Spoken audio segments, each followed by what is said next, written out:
पवित्र श्रीमद् भागवत गीता, पवित्र चारों वेद, पवित्र कुरान शरीफ, पवित्र बाइबल, पवित्र गुरु ग्रंथ साहिब, पवित्र कबीर साहिब की वाणी में छुपे हुए गूढ़ रहस्य अर्थात तत्व को जानने के लिए कृपया अवश्य सुनिए जगत गुरु तत्वदर्शी संत रामपाल जी महाराज के मंगल प्रवचन। और मारीची के जीव उस आधार से साधना करता हुआ क्या क्या जीवन दुख पाए। 80 लाख बार देवता भी हो गया और 60 करोड़ बार गधा, 30 करोड़ बार कुत्ता, बिल्ली, पता नहीं के दुख हुए। और फिर जन्मा, फिर स्वर्ग में गया, फिर मनुष्य बना। ये तो उस जीव की हालत है जो वेदों अनुसार साधना कर रहा था, पूर्ण उस परम शक्ति यानी इनके प्रवर्तक से उपदेशी था। और महावीर जैन वही जीव आगे महावीर जैन बन गया। और महावीर जैन का कोई गुरु नहीं, उन्होंने मनमुखी सा हठ योग किया ऐसे ही, और फिर अपने ही उपदेश देने लगे। 363 पाखंड मत चला दिए। तो इस पाखंड मत के आधार से जो साधना करेगा उसकी तो और गणी बिरानमेटी होगी। वो तो कदे स्वर्ग में भी ना जा सकता, मनुष्य भी नहीं बन सकता। तो परमात्मा क्या बताते हैं, कोट जन्म तुरा जाकी मिट्टी न मन की आशा, भिक्षुकों का दर दर गुम्या मिला नी निर्गुंडासा। इंद्र कुबेर ईश की पदवी और ब्रह्मा वर्ण धर्मराया, विश्वनाथ के लोक को जाकर तो फिर भी उल्टा आया। असंग जन्म तना मरत्या हो गए, जीवित क्यों ना मरे रे। और 12 महल मध्य महल मठ बोरे, उस बार में द्वार में वो परमात्मा का स्थान है, मठ है, सतलोक है, बहुर ना दे धरे। दोजक भीष्ट सभी तें देखे, राजपाट के रसिया।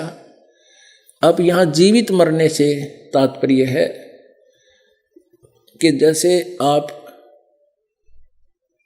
एक मृत शव पड़ा है, उसने कोई गाली दे, बुंडा बोलो, चाहे उसके पास बोतल रखी रहे शराब की, चाहे माचिस धरी रहे, बीड़ी रखी रहे, वो टच नहीं कर सकता। तो एक तो ये है कि हमने विकारों से उल्टा हट जाना है। कोई बुंडा अच्छा कहे, हमें अपमान करे, तो उस मृत तुल्य रहकर हमने अपनी ये क्रियाएं सफल करनी है। दूसरा ये है कि जीवित मरना ये है कि मान लीजिए आप सत्संग की तरफ चलते हो, आपको कोई ऐसी चीज सताती है कि ये बाधा हो, ये हानि हो जाएगी, ऐसे हो जाएगा। तो इस मन पापी को आप ये शिक्षा, ये मालिक का आधार बनाएं कि मान लीजिए आज मृत्यु हो जाती है परमानेंटली। अब रोज बताने लग रहे प्रधानमंत्री, राष्ट्रपति, राम व्यक्ति रोज मरने लग रहे, उनके भी सब कामनाएं थी, वो भी भगवान का नाम नहीं ले पा रहे थे और उससे जो है ना भाग दौड़ में अपना जीवन बर्बाद कर रहे थे माया की में। तो ऐसे जैसे आप जी यहाँ चलने लगो तो इन्हों सोच लो भाई हानि होगी तो देखी होने दे। मान लिया मेरी मृत्यु हो जाती है तो परमानेंट गए हुआ तो फिर भी होनी है जो होना है। अरे 2-3 दिन हम जीवित मर के आ जावांगे, नो सोच ले, मान लिया हम मर गए, मृत्यु होगी, फिर कौन करेगा उस काम को। और 2-3 दिन के बाद हम जाएंगे तो फिर उसको संभाल तो लेंगे, और परमानेंट टिकट कटगी जब के कर ले। अब परमानेंट मृत्यु होगी जब के कर लेंगे, जब वो कहाँ जाएंगे जिनके लिए हमने भगवान से दूर हो रहे हैं। तो इन बातों को आधार बना के कुछ दिन के बाद आप इधर सरकन लागोगे। और जब आपके अंदर इतनी दृढ़ता देख लेंगे, फिर तो जब एक तो हम ये भी कहते हैं किस्मत में जो लिखा वो मिटे को नहीं, वही मिलेगा। ये तो एक अपना एक कॉमन ज्ञान था। अब मान लिया आपकी किस्मत में आनी होनी है। एक बार बताऊं थे, जींद में पूरा परिवार छत पर सोया था, गर्मियों के दिन थे, छत पर सो रहे थे और नीचे तो चोर चोरी कर ले गए सारे उनके फ्रिज, कूलर, अलमारी, जो धन था सारा, बिस्तर, कपड़े, बर्तन फोर उगाड़ ले गए ट्रक में। सवेरे उठे एक नहीं पाई चम्मच भी उनके घर में, गैस का चूल्हा भी नहीं था। अब तो सारा कुंबा वहीं था, नाश हो गया, 10 लाख का सामान ले गए। तो कहने का भाव ये है, भगवान पर विश्वास रखेंगे और 1-2 दिन छोड़ कर आएंगे, इसको जीवन मृत्यु कहते हैं। असंग जन्म तन मरत्या हो गए, जीवित क्यों ना मरे रे। और 12 मध्य महल मठ बोरे, बहुर ना दे धरे रे। दोजक भीष्ट सभी तय देखे। जैसे अभी महावीर जैन जी का जीवन आपने देखा, स्वर्ग में भी गया, दोजक माने नरक और बहिष्ट माने स्वर्ग। दोजक बहिष्ट सभी तय देखे, राजपाट के रसिया, और 3 लोक से भी तरपति नाही, ये मन भोगी खसिया।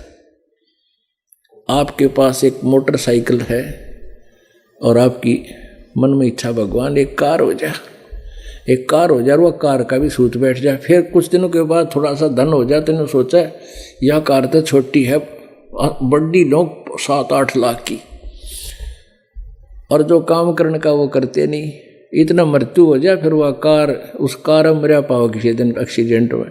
तो फिर ऐसी दुर्घटनाओं से भगवान रक्षा भी करते हैं जब हम इसकी शरण में आ जाते हैं। तो क्या बताते हैं, दोजक भी सभी तय देखे, राजपाट के रसिया, और 3 लोक से तरपत नाही, यो मन भोगी खसिया। इसने कितना दे ले धन, इसकी संतुष्टि होए को ना। अब एक एससी रिटायर हुआ, सुपरिटेंडिंग इंजीनियर, बहुत पहले की बात है, और उसकी बहुत अच्छी तनख्वाह, अच्छी पोस्ट है, और फिर आर्किटेक्ट की दुकान खोल लिया आगे ने। वह माया की हवस खत्म नहीं होती जीव की। अब 58-60 साल तक तो उसका भरा नहीं, अरे फिर वो और किला जोड़ेगा, फिर ऐसे उसकी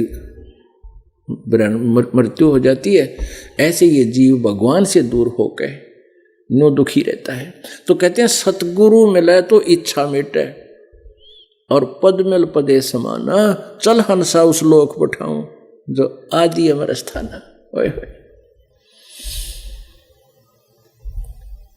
परमात्मा कहते हैं, हे प्यारी आत्मा, हे हंस आत्मा, ये विकार रहित प्यारी आत्मा, जो भक्त होते हैं उनको हंस बोला जाता है।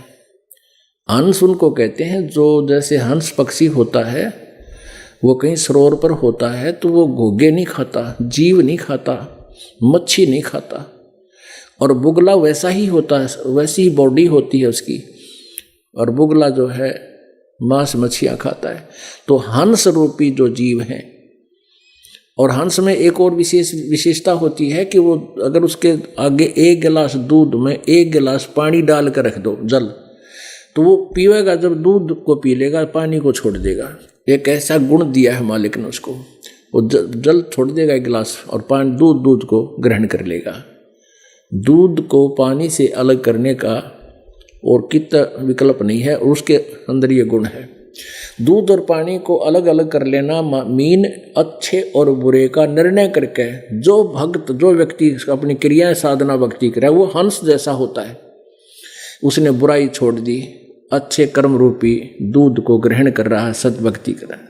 कहते हैं चल हंसा उस लोक पठाऊं जो आदि अमर स्थाना। ओहो, सबसे पहले का सदा सनातन अमर लोक, सनातन परम धाम। गीता जी अध्याय नंबर 18 के श्लोक नंबर 62 में कहा कि अर्जुन, तू सर्वभाव से उस परमेश्वर की शरण में जा, उसकी कृपा से तू परम शांति और सनातन परम धाम को, शाश्वतम स्थानम, शाश्वत माने अमर, सदा रहने वाला, उस स्थान को प्राप्त होगा और परम शांति को प्राप्त होगा। तो यहाँ परमात्मा कहते हैं, गरीबदास साहिब जी परमेश्वर को साक्षात्कार करने के उपरांत उनके द्वारा प्राप्त ज्ञान से क्या बता रहे हैं, चल हंसा उस लोक पठाऊं जो आद अमर स्थाना। सतगुर मिले तो इच्छा मिटे, पद मिल पदे समाना, चल हंसा उस लोक पठाऊं जो आदि अमर स्थाना। उस आदि अमर स्थान में क्या सुख है, 4 मुक्ति जहाँ चंपी करती, माया होरी दासी, दास गरीब अभय पद पर से, वो मिले राम अविनाशी। अब देखो यहाँ बता रहे हैं कि सतलोक में यो जीव एज इट इज रहेगा, इसका शरीर एस शुक्रम अकायम असनाविरम होगा। इसका वहाँ शरीर जो बनेगा माता पिता के संयोग से, शुक्र से तैयार नहीं होगा, और ऐसी हमारे जैसी काया नहीं होगी। नाड़ी आदि के जंतर तंत्र से वो नहीं होगा, एक तत्व तेज पुंज से बनेगा।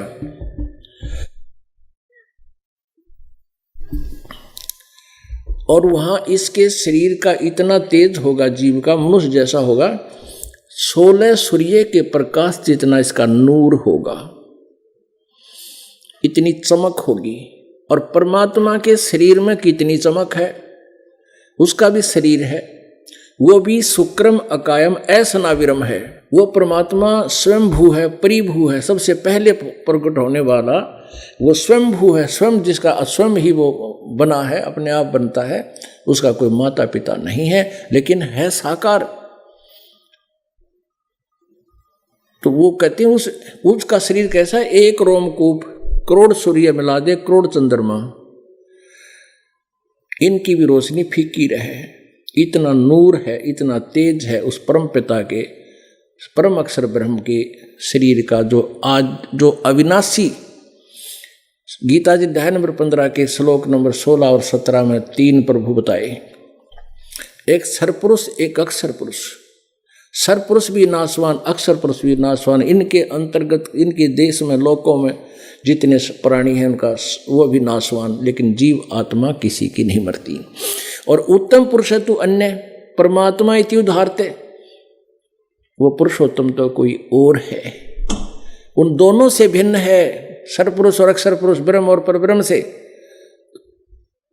जो तीनों लोकों में प्रवेश करके सबका धारण पोषण करता है, वास्तव में वो अविनाशी है और वो परम अक्षर ब्रह्म है। उसके पाने का तरीका ओम तत्सत, ये 3 मंत्र का जाप है। ओम सीधा ब्रह्म का, तत् और सत ये सांकेतिक है। तो यहां परमात्मा बता रहे हैं कि 4 मुक्ति जहां चंपी करती माया होरी दासी, और दास गरीब अभय पद पर से वो मिले राम अविनाशी। तो हम सतलोक में परमात्मा साकार है और उसको हमने मिलना है जाके, वहाँ इतना सुख है कि यहाँ की जो मुक्ति, चौथी मुक्ति, 4 मुक्तियाँ हैं, ये वहाँ सदा तुम्हारे चरणों में रहेंगी, सदा सुखी रहोगे, सदा अमर रहोगे। और यहाँ की मुक्तियाँ तो स्वर्गलोक महास्वर्ग में जाकर समाप्त हो जाती हैं और फिर जीव रूप में प्राणी फिर यहाँ भटकता रहता है। कहते 4 मुक्ति जो चंपी करती माया होरी दासी, और दास गरीब अभय पद पर से, वहाँ कोई डर नहीं, कोई जरा मरण का भय नहीं।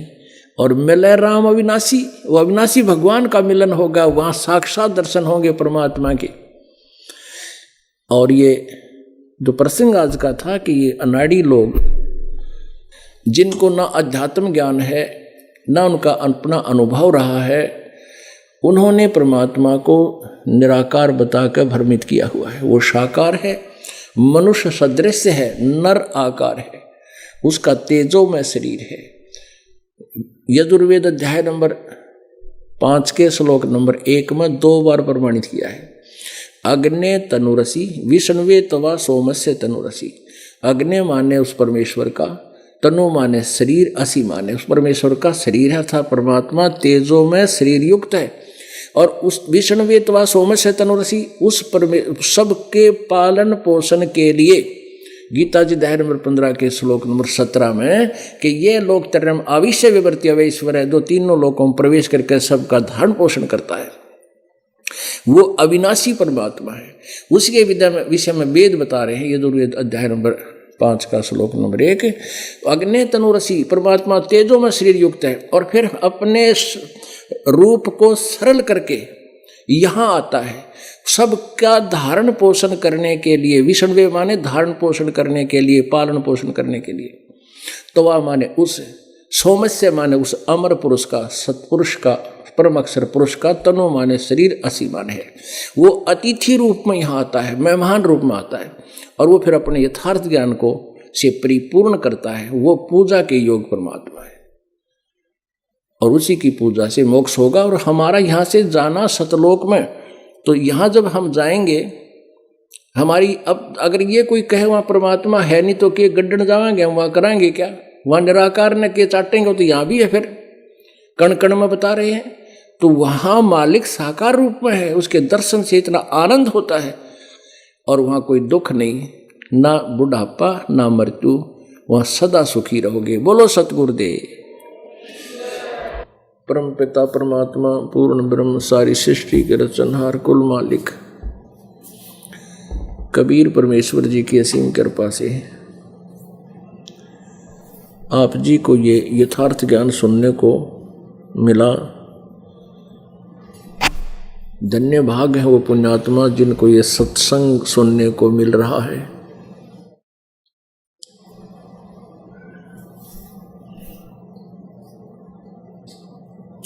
आप जी को सुबह के सत्संग में ये बताया गया था कि काल भगवान ने हम सभी को अपने स्वार्थवश अपना कार्य सिद्ध करने के लिए अर्थात 1,00,000 मानव शरीरधारी प्राणियों के सूक्ष्म शरीर को तपस्या पर भून कर खाना, फिर उनको 84 लाख योनियों में भरमाना, ये इसका मूल उद्देश्य है। और इस काल भगवान ने यथार्थ ज्ञान जो परमात्मा का है, पूर्ण ब्रह्म कौन है, कैसा है, उसके पाने की जो विधि है, पूर्ण मोक्ष मार्ग है, उसको पूर्ण रूप से छुपा रखा है, प्रकाश में नहीं आने दिया। काल प्रेरणा से जितने भी ऋषि महर्षि संत देवता पैगंबर हुए हैं, उन्होंने केवल काल तक ब्रह्म तक ही जानकारी दी है कि ये परमात्मा है और इसको इन्होंने निराकार बताया है। अब निराकार क्यों बताया गया है? क्योंकि इस काल भगवान ने ब्रह्म ने इस 21 ब्रह्मांड के स्वामी सरपुरुष ने ऐसे लोक वेद प्रारंभ करवा दिए और वेदों में ज्ञान ब्रह्म तक की जानकारी पाने की विधि ब्रह्म साधना का ही जानकारी दे दी और जो मूल ज्ञान था वेदों का सूक्ष्म वेद वो छुपा दिया,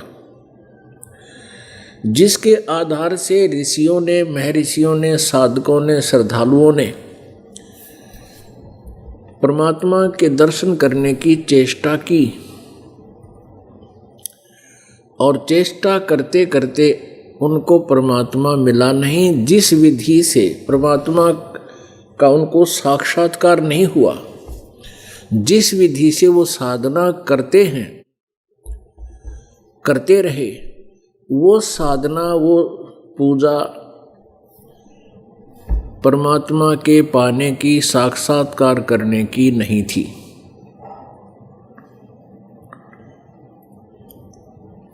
कौन सी साधनाएं? जैसे हठ योग, जिसको मेडिटेशन का नाम दिया जाता है आजकल मॉडर्न जमाने में। हठ योग जैसे हजारों वर्षों तक साधना किया करते थे, तो वो हठ योग जो था ये काल ने अपनी कार्य से अपना उल्लू सीधा करने के लिए ये एक और अज्ञान इन मानव समाज में फैला दिया। और दूसरा ओम नाम का मंत्र यजुर्वेद अध्याय नंबर 40 के श्लोक कहो चाहे मंत्र कहो 15 में उसमें स्पष्ट किया है कि ओम कर्तु समर किलवे समर और कर्तुम समर, ओम नाम के जाप का, ओम नाम का सिमरण काम करते करते सिमरण कर, विशेष कसक के साथ एक श्रद्धा के साथ उसका सिमरण कर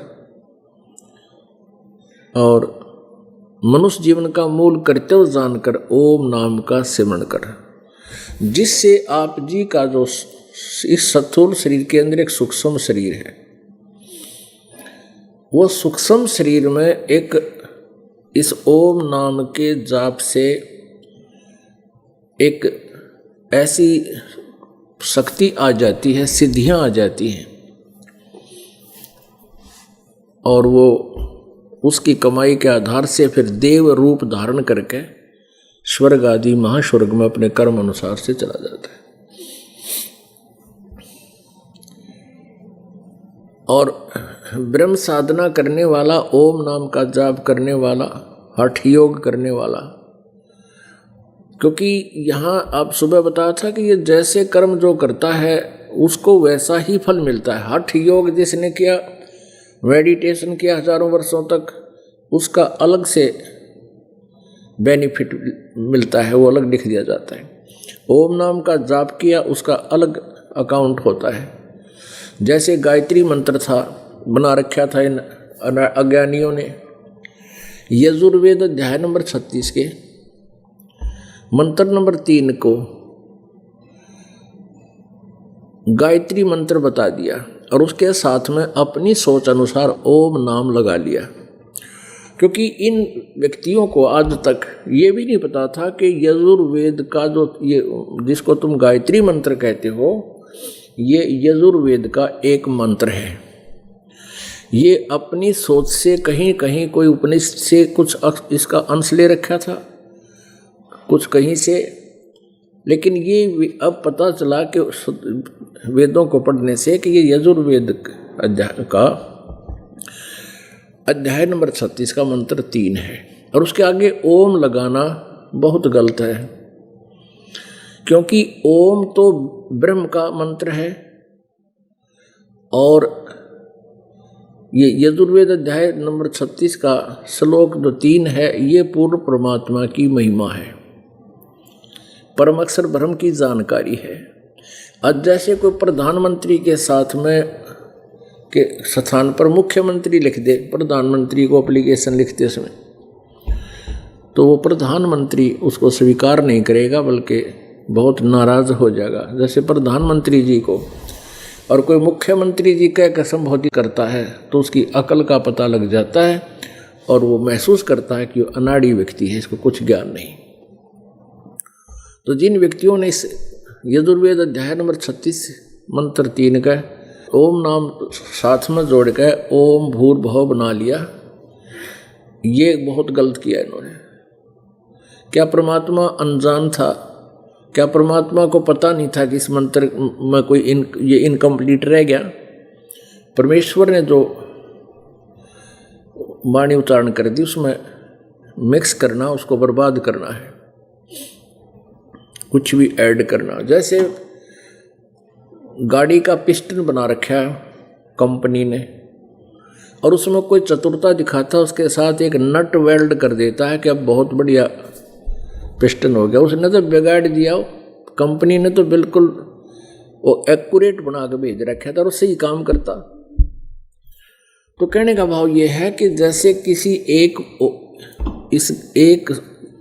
किसी भी वेद के 1 मंत्र, 2 मंत्र, 10 मंत्र, 20 मंत्र, या जैसे श्रीमद् भगवत गीता जी का एक अध्याय और प्रतिदिन करते थे, पाठ करते थे, तो इनका अकाउंट अलग लिख दिया जाता है। तो इन सब का बेनिफिट उन साधकों को मिलता है, लेकिन मोक्ष नहीं होता, परमात्मा का साक्षात्कार नहीं होता। जिस कारण से इन्होंने हठ योग किया, मेडिटेशन किए, हजारों वर्षों तक साधनाएं की ऋषि महर्षियों ने, लेकिन उनको परमात्मा का साक्षात्कार हुआ नहीं। उन्होंने केवल ब्रह्मांडीय प्रकाश हृदय में देख लिया, अंतःकरण में, और उसको ही प्रकाश मान लिया, प्रकाश को ही परमात्मा मान लिया। अब पुण्यात्माओं ये क्या कहते हैं कि हमने परमात्मा का प्रकाश देखा। परमात्मा का प्रकाश है, परमात्मा है नहीं, तो ये बात जची नहीं। जैसे कोई कहे कि मैंने सूर्य का प्रकाश देखा और कहे सूर्य है ही नहीं, वो तो निराकार है, दिखाई देता ही नहीं, तो अंधा है वो और किसी से सुनी सुनाई बकवाद बोल रहा है। ऐसे ही ये ऋषि में, ऋषि जो अभी तक प्रभु को निराकार बताया करते थे, इनका अपना कोई अनुभव नहीं था, इनको कोई परमात्मा की प्राप्ति नहीं थी, न ये वेदों से परिचित थे, जिस कारण से इन्होंने अपने लोक वेद दंत कथा बना दी कि परमात्मा निराकार है और केवल परमात्मा का प्रकाश ही देखा जा सकता है समाधि आदि लगाकर, साधना से, उपासना से। अब पुण्यात्माओं,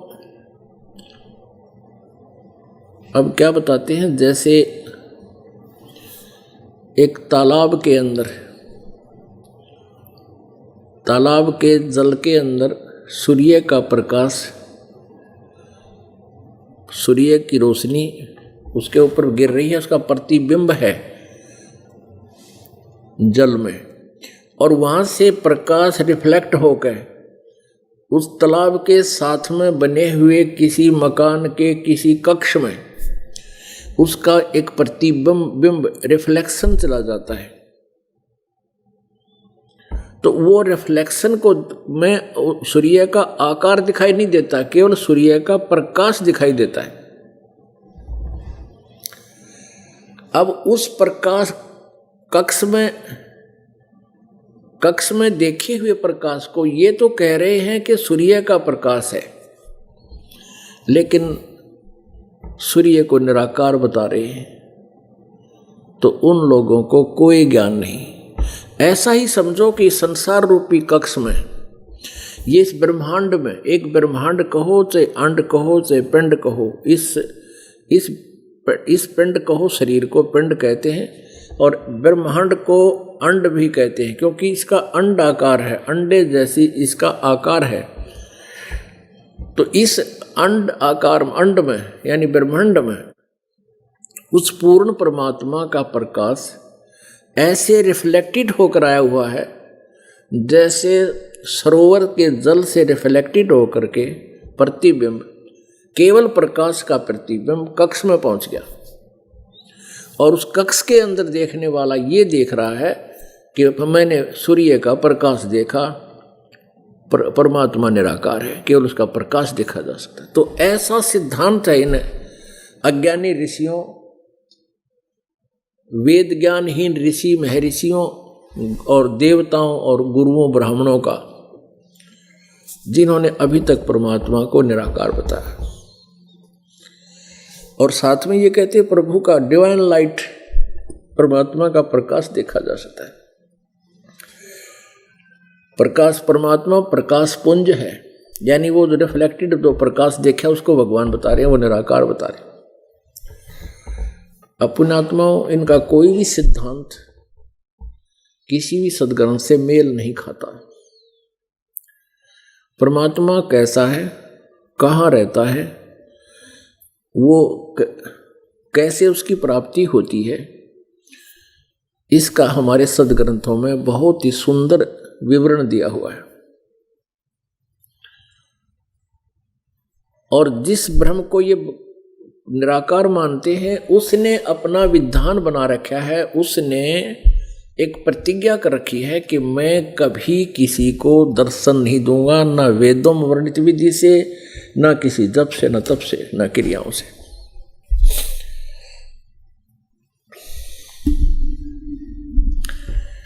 पुण्यात्माओं, परमात्मा को पाना बहुत ही आसान है, लेकिन ये निश्चय होना कि जो साधना हम कर रहे हैं ये ठीक है, और जो ज्ञान हमें प्राप्त है ये बिल्कुल शास्त्र अनुकूल है, ये विश्वास होना बहुत कठिन है। और जब तक ये विश्वास नहीं होगा तो आपकी बुद्धि भिन्न भिन्न प्रकार के भ्रमित करने वाले ज्ञानों से हट नहीं सकती। इसके लिए दास का प्रयत्न है कि सभी सद्ग्रंथों को आपके सभ्य समाज, आज विद्वान समाज है, शिक्षित समाज है, बहन बेटी भाई बुजुर्ग नौजवान बच्चे सभी शिक्षित हैं, अक्षर ज्ञान उनको पूर्ण रूप से है, और हमारे सदग्रंथ हिंदी में लिपिबद्ध हो गए हैं। अब पहले तो संस्कृत में थे, अब अनुवादकर्ताओं ने जैसा भी अनुवाद किया है उस अनुवाद को हम पढ़ सकते हैं। और सबसे बड़ी हमारे लिए खुशी की बात है कि संस्कृत भाषा जो है इसकी लिपि भी देवनागरी है, और हिंदी जो हम पढ़ सकते हैं आसानी से वो भी देवनागरी लिपि में है। तो जहाँ पर इन्होंने गड़बड़ की है अनुवादकरण में, ये विचलित हुए, तो हम आसानी से उसको देख सकते हैं, उस संस्कृत को भी हम पढ़ सकते हैं और फिर उसका शब्दार्थ हम अपने उस तत्व ज्ञान के आधार से सुचारू और ठीक कर सकते हैं, उसको शुद्ध कर सकते हैं। ऐसा कर रहे हैं। तो पुण्यात्मा, सबसे पहले हमने ये सिद्ध करना है कि परमात्मा निराकार है या साकार। इसमें हमने अपने सदग्रंथों को ही मुख्य मानना होगा, क्योंकि परमात्मा का कोई भी ज्ञान हम आगे डंडोरा पीट रहे होते हैं, हम किसी सदग्रंथ का अवश्य सहयोग लेते हैं, उसका अवश्य नाम लेते हैं। जैसे पुराणों के आधार से, वेदों के आधार से सभी ये कहा करते परमात्मा निराकार है, और ये कहा करते थे ब्रह्मा विष्णु महेश अजर व अमर है, सर्वेश्वर है, महेश्वर है, मृत्युंजय है, कालज्ञ है। इनसे ऊपर कोई शक्ति नहीं, इनका कोई माता पिता नहीं। अब ये हम आज तक यही सुनते आ रहे हैं, और किसी भी धर्म के श्रद्धालु से विचार विमर्श कीजिए, वो यही कहेगा कि परमात्मा निराकार है। मुसलमान उसे बेचून कहते हैं, और ईसाई उस परमात्मा को निराकार यानी फॉर्मलेस गॉड बोलते हैं। फॉर्मलेस मीन जिसका कोई आकार ना हो। जबकि पवित्र बाइबल परमात्मा को नर आकार बताता है, मनुष्य जैसा ही लिखा है, और पवित्र कुरान शरीफ में भी परमात्मा साकार बताया है। तो ये निराकार का जो अभी तक हम ये सुनते आ रहे थे कि परमात्मा निराकार है, ये ज्ञान हमने कहाँ से ग्रहण किया? लोक वेद था। यो लोक वेद था, दंत कथा थी, ये शास्त्र प्रमाणित ज्ञान नहीं था। अब हमने उन सदग्रंथों को पुनः आधार बनाना है। तब हमारी बुद्धि भिन्न भिन्न प्रकार के भ्रमित करने वाले ज्ञानों से हटकर एक तत्व ज्ञान पर, परमात्म ज्ञान के ऊपर स्थिर होगी। तब तो हम साधक बनेंगे। गीता जी अध्याय नंबर 2 के श्लोक नंबर 53 में कहा कि अर्जुन, जिसमें तेरी बुद्धि भिन्न भिन्न प्रकार के भ्रमित करने वाले ज्ञानों से हटकर एक परमात्म तत्व पर स्थिर हो जाएगी, तब तो तू योगी होगा, योग को प्राप्त होगा।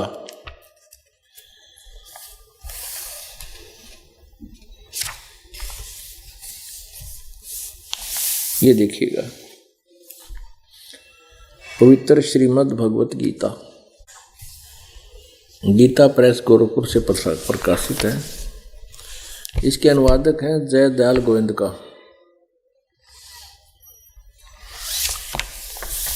अध्याय नंबर 2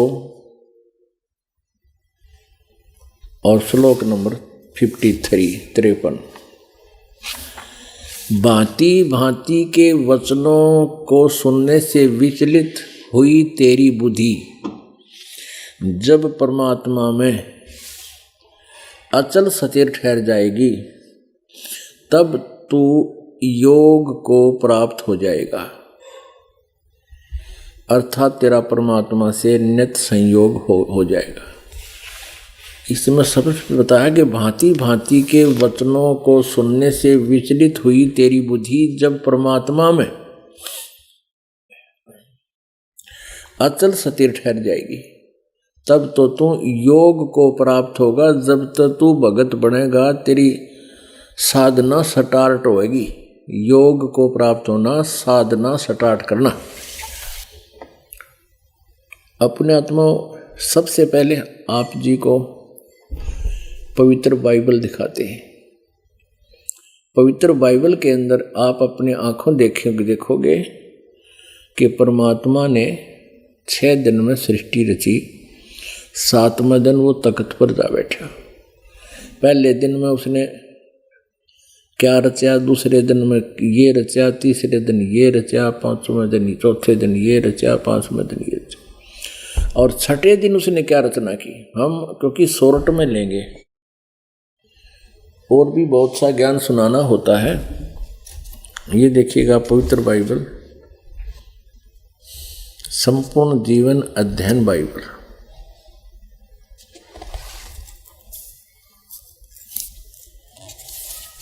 ये कहाँ से छपा है ये दिखाते हैं।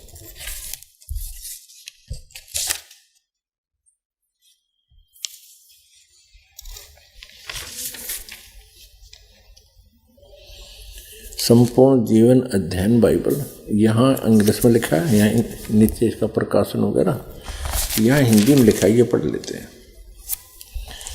पवित्र बाइबल संपूर्ण जीवन अध्ययन बाइबल, प्रबंधक संपादक डेविड स्टुअर्ट, अंग्रेजी प्रधान संपादक Donald C Thomas MA MDV, संयुक्त संपादक जे वेस्ले आदम्स PhD, संपादकीय समिति स्टानली M हॉर्टन THD अध्यक्ष, विलियम W मेंसिस PhD उपाध्यक्ष। आगे देखो, full Bible, full life study Bible, life publishers international, Springfield मशहूर USA मैसूरी। यानी अब इसका हम देखते हैं इसके उत्पत्ति ग्रंथ में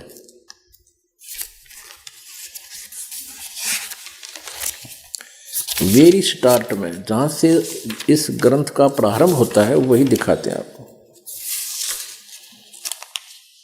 ये देखिए, जेनेसिस यानी उत्पत्ति, इसका अंग्रेजी से हिंदी में अनुवादित है। ये उत्पत्ति नंबर 1 अध्याय है। यो आरंभ यहाँ से होता है और इसका प्रश्न नंबर 4 पे, प्रश्न नंबर 4 पे यहाँ से देखते हैं। आरंभ है, आदि में परमेश्वर ने आकाश और पृथ्वी की सृष्टि की। पृथ्वी बेडौल और सुनसान पड़ी थी और गहरे जल के ऊपर अंधियारा था, तथा परमेश्वर का आत्मा जल के ऊपर मंडराता था। जब परमेश्वर ने कहा उजियाला हो, तो उजियाला हो गया। और परमेश्वर ने उजाले को देखा, अच्छा लगा, और परमेश्वर ने उजियाले को अंधियारे से अलग किया। परमेश्वर ने उजाले को दिन और अंधियारे को रात कहा, तथा सांझ हुई, फिर भोर हुआ। इस प्रकार यो पहला दिन हो गया। फिर और रचना की, सांझ हुई, फिर भोर हुआ। इस प्रकार ये दूसरा दिन हो गया। फिर ये सांझ हुई, फिर भोर हुई, ये तीसरा दिन हो गया। हम यहाँ देखते हैं ये चौथा दिन, सांझ हुई, फिर भोर हुई, फिर इस प्रकार चौथा दिन। यानी इसमें जो रचनाएं की, हम अपने मतलब की बातों पर आते हैं। 5वां दिन, सांझ हुई, फिर भोर हुई, इस प्रकार 5वां दिन हो गया। पशु पक्षी पहले पैदा किए। अब देखो, अब फिर क्या, यहाँ से परमात्मा ने कहा, यहाँ 26वां श्लोक है, ये अध्याय 1 का ये 26वां श्लोक है। फिर परमेश्वर ने कहा, हम मनुष्य को अपने स्वरूप के अनुसार अपनी समानता में बनाए, और वे समुद्र की मछलियों और आकाश के पक्षियों और घरेलू पशुओं और सारी पृथ्वी पर और सब रेंगने वाले जंतुओं पर जो पृथ्वी पर रेंगते हैं अधिकार रखें। इनको खाने का नहीं कहा, केवल उनका कंट्रोलर हो, बुद्धि ज़्यादा हो उसमें। तब परमेश्वर ने मनुष्य को अपने स्वरूप के अनुसार उत्पन्न किया, अपने ही स्वरूप के अनुसार परमेश्वर ने उसको उत्पन्न किया, नर और नारी करके उसने मनुष्यों की सृष्टि की। इस 26 और 27 नंबर उसमें श्लोक में ये अनुवाद है उन श्लोकों का, वाक्यों का। तो इसमें स्पष्ट कर दिया कि हम मनुष्य को अपने स्वरूप के अनुसार अपनी समानता में बनाए, परमेश्वर ने कहा।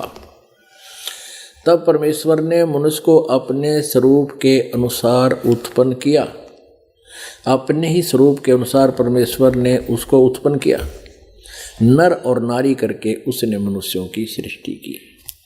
अब पुण्यात्माओं, ये है वो प्रमाणित सदग्रंथ जिनको पूरा ईसाई धर्म एक प्रमाणित शास्त्र मानता है, अद्वितीय शास्त्र मानता है, इससे बाहर की बातों को स्वीकार नहीं करते। और ये कह रहा है कि परमात्मा साकार है और नर आकार है, मनुष्य जैसा है, क्योंकि उसने कहा मैं मनुष्यों को अपने ही स्वरूप के अनुसार उत्पन्न करूंगा। और परमेश्वर ने मनुष्यों को अपने स्वरूप जैसा बना दिया। तो भगवान कैसा रह गया, फॉर्मलेस कैसे हो गया?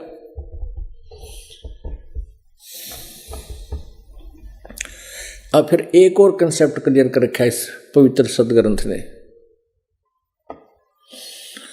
कि परमात्मा ने किसी भी प्राणी को, किसी अन्य प्राणी को खाने का आदेश नहीं दे रखा। मांस खाना अलाउड नहीं, इवन पशु पक्षियों को भी नहीं। मनुष्य का तो बात ही क्या है। अब देखना, यही इस पवित्र बाइबल का उत्पत्ति ग्रंथ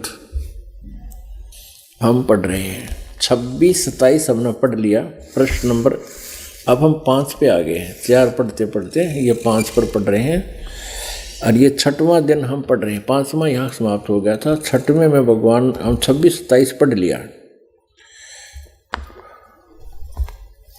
उसको। तब परमेश्वर ने मनुष्य को अपने स्वरूप के अनुसार उत्पन्न किया, अपने स्वरूप के अनुसार परमेश्वर ने उसको उत्पन्न किया, नर और नारी करके उसने मनुष्यों की सृष्टि की। हाँ,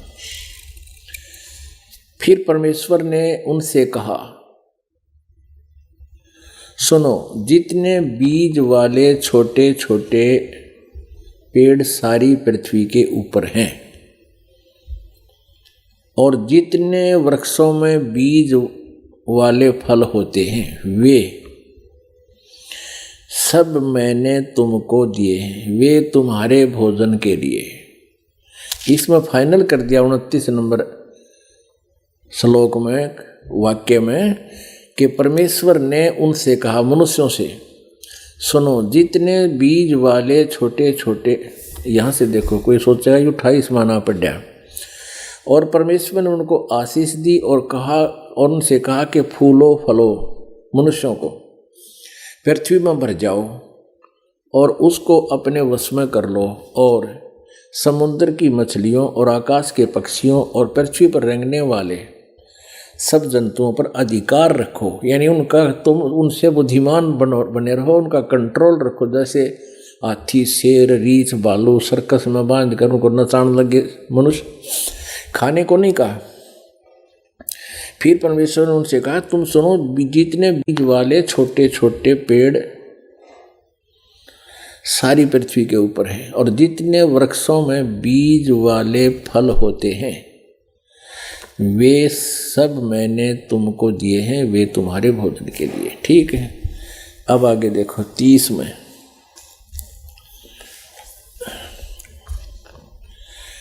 और जितने पृथ्वी के पशु और आकाश के पक्षी और पृथ्वी पर रेंगने वाले जंतु हैं, उनमें जिनमें जीवन के प्राण हैं, उन सब के खाने के लिए मैंने सब हरे हरे पेड़ दिए हैं। और वैसा ही हो गया। तब परमेश्वर ने जो कुछ बनाया था सबको देखा तो क्या देखा कि वह बहुत ही अच्छा है। तथा सांझ हुई, फिर भोर हुई, इस प्रकार यो 6वां दिन हो गया। यूं आकाश और पृथ्वी और उनकी सारी सेना का बनाना समाप्त हो गया। और परमेश्वर ने अपना काम जिसे वह करता था 7वें दिन समाप्त किया। और उसने अपने किए हुए सारे काम से 7वें दिन विश्राम किया। और परमेश्वर ने 7वें दिन को आशीष दी और वो पवित्र ठहरा। 7वें दिन परमात्मा ने विश्राम किया। अच्छा, अब इस यहाँ तक विचार करने की बात है। एक बहुत ही अच्छा विचारणीय विषय है कि परमात्मा जो पूर्ण ब्रह्म था, पूर्ण परमात्मा ने सृष्टि रची और 6 दिन में सारी रचना रच कर 7वें दिन वो परमात्मा तो चला गया। इस काल को ये पृथ्वी आधी देकर कहाँ चले गए? अपने सतलोक में तख्त पर जा विराजे, तख्त पर जा विराजे, वहां बैठ गया। अब इससे आगे जो भी पवित्र बाइबल में यदि कहीं पर कोई मांस खाने का आदेश है तो पूर्ण परमात्मा का नहीं है, वो किसी अन्य देवता का, फरिश्ते का, पितर का या भूत का आदेश है। तो वो आदेश मान कर यदि किसी ने गलती कर दी तो परमात्मा का विधान खंडित हो गया। जैसे एक व्यक्ति का एक दरोगा जी थानेदार मित्र था और उस व्यक्ति ने एक दिन अपने दरोगा मित्र से कहा कि मेरा एक पड़ोसी मुझसे बहुत लड़ाई झगड़ा रखता है, मुझे बहुत परेशान रखता है, उसका कुछ प्रबंध करो। एसएचओ ने कहा कि जा उसका मार लठ और मैं आप देख लूँगा। आदेश पाक है अपने मित्र एसएचओ अधिकारी का, उस व्यक्ति ने आकर अपने पड़ोसी, अपने शत्रु का लठ मार दिया। लठ लगने से, उसकी लाठी लगने से उसकी मृत्यु होगी। अब वही एसएचओ जो उसका मित्र था उसको पकड़ के लाया और जेल में डाल दिया, उसको सजाए मौत हुई। अपने आत्माओं, वो राजा का विधान है कोई किसी की हत्या करेगा उसको मृत्यु दंड मिलेगा। और उस व्यक्ति ने अपने एक मित्र अधिकारी की आज्ञा का पालन कर लिया, जिससे राजा का विधान टूट गया। विधान टूटने से उसको सजा मिली। इसी प्रकार इस पवित्र बाइबल में आगे यदि कहीं लिखा है मांस खाओ, इसमें ऐसा भी लिखा है ऐसे खुरों वालों का मांस खाओ, ऐसे वालों का नहीं खाओ, ऐसा लिखा है इसके अंदर। लेकिन वो परमात्मा का विधान नहीं, वो किसी फरिश्ते का यानी किसी देवता का आदेश है, अन्य देवता का, वो मान्य नहीं है। उसके मानने से हम अपराधी हो जाएंगे, परमात्मा सजा देगा। अब प्रसंग चल रहा है कि परमात्मा निराकार है या साकार है। परमात्मा साकार है और आगे दिखाते हैं कि ये पवित्र बाइबल में 3 भगवान और ब्रह्मा विष्णु महेश का, तीनों का इसमें भी प्रमाण है। लेकिन वो ज्ञान ना होने से उनको समझ नहीं पा रहे कि वो 3 देवता यानी 3 भगवान कौन है। अब देखिएगा थोड़ा मौखिक बताता है दास। इसमें क्या लिखा आगे कि फिर प्रभु ने नर नारी करके सृष्टि की आदम और हव्वा, एक आदम व्यक्ति बनाया, उसकी एक पत्नी बनाई हव्वा, और उनको एक वाटिका में छोड़ दिया प्रभु ने। अब इनकी दोनों की उत्पत्ति जब हो ली तो परमात्मा चला गया, फिर काल ने बागडोर संभाल ली इस ब्रह्म ने, और इसने अपने पुत्रों को संभलवा दी, ब्रह्मा विष्णु महेश तीनों को। अब इसमें क्या लिखा है कि भगवान ने आदम और हव्वा को एक बगीची में छोड़ दिया और उनको स्पेशल, उनको भले बुरे का ज्ञान नहीं था। उनको ये बता दिया कि इस वाटिका के जो बीच में पेड़ हैं इनके फल नहीं खाना, इनके फल खा लोगे तो तुम मर जाओगे। भगवान चला गया, वह वाटिका में घूम रहे थे, कहते सर्प आया और सर्प ने कहा कि तुम इस वाटिका के बीच वाले फलों को, वृक्षों के फलों को क्यों नहीं खा रहे हो? तो आदम और हव्वा ने बताया कि हमारे को परमात्मा ने मना किया हुआ है और हम यदि इस बीच वाले पेड़ के फल खा लेंगे हम मर जाएंगे। सर्प ने कहा कि भगवान झूठ बोलता है, तुम्हें भ्रमित किए हुए है, वो नहीं चाहता कि इसके खाने से तुम्हें भले बुरे का ज्ञान हो जाएगा और भले बुरे का ज्ञान होने से तुम इस भगवान की तरह ही सब कार्य करने लग जाओगे, तुम नहीं मरोगे, ये फल खा के देखो। उस सर्प के कहने से उन्होंने वो फल खा लिया, फिर उनको महसूस हुआ, उनका नशा उतर गया, महसूस हुआ कि तुम तो नग्न हो, निवस्त्र हो। तो उन्होंने पत्ते, अंजीर के पत्ते तोड़ के अपने गुप्तांगों पर बांध लिए। फिर भगवान आया श्याम ने वाटिका में टहलने के लिए, सैर सपट्टे को। तब उसने आवाज लगाई कि आदम हव्वा तुम कहाँ हो?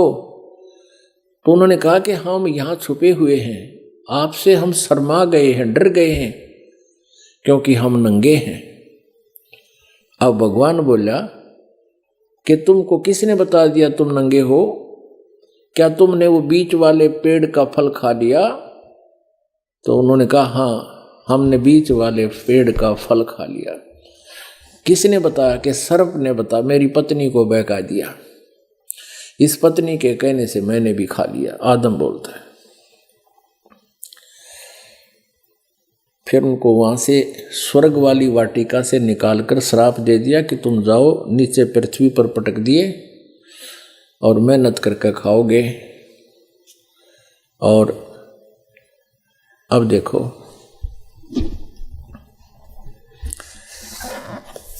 यही पवित्र बाइबल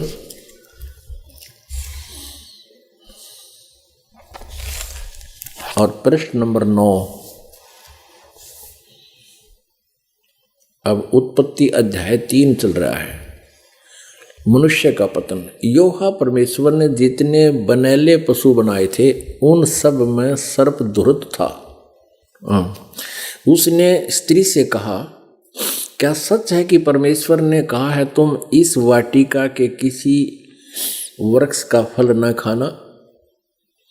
स्त्री ने कहा सर्प ने सर्प से कहा, इस वाटिका के वृक्षों के फल हम खा सकते हैं, पर जो वृक्ष वाटिका के बीच में है उसके फल के विषय में परमेश्वर ने कहा है न तो तुम उसको खाना और न उसको छूना, नहीं तो मर जाओगे।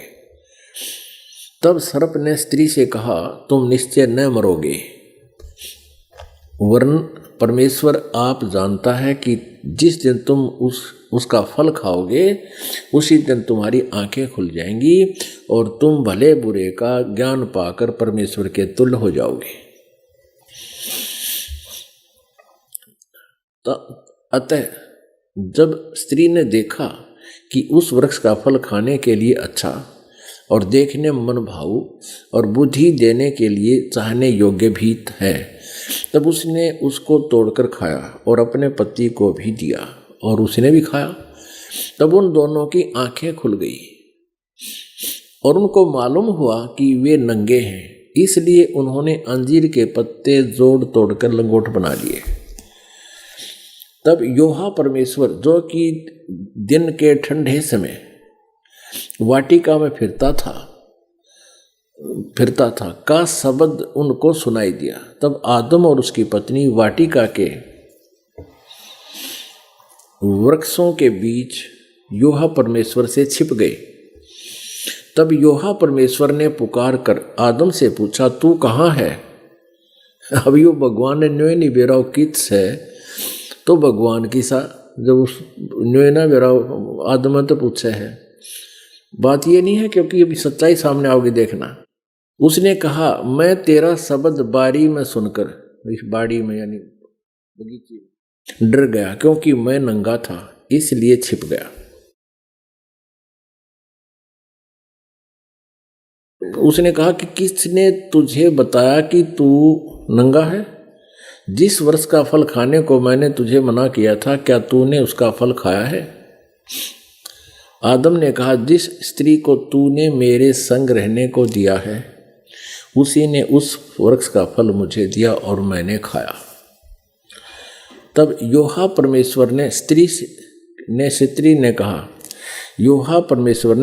से कहा, यो से होना से, तूने यह क्या किया? स्त्री ने कहा कि सर्प ने मुझे बहका दिया, तब मैंने खाया।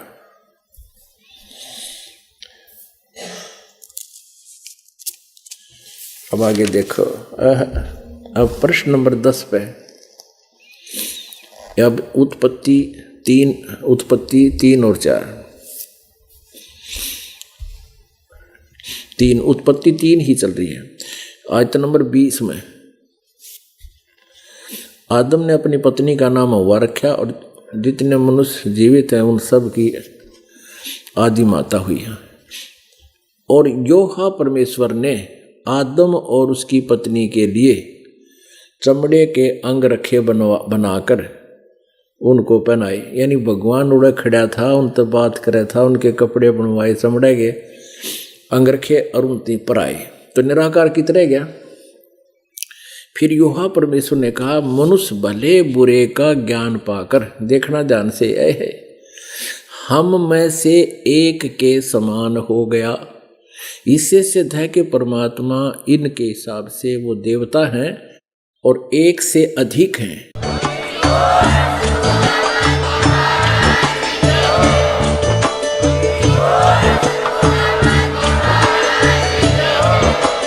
आप सुन रहे थे जगत गुरु तत्वदर्शी संत रामपाल जी महाराज जी के मंगल प्रवचन। अधिक जानकारी के लिए विजिट कीजिए हमारी वेबसाइट www.jagatgururampalji.org। संत रामपाल जी महाराज जी के शुभ आशीर्वाद से पूरे विश्व भर में 500 से भी ज्यादा नाम दीक्षा केंद्र हैं, जिन पर संत रामपाल जी महाराज जी द्वारा ऑनलाइन निःशुल्क नाम दीक्षा दी जा रही है। अपने नजदीकी नाम दीक्षा केंद्र का पता करने के लिए संपर्क करें 8222880541।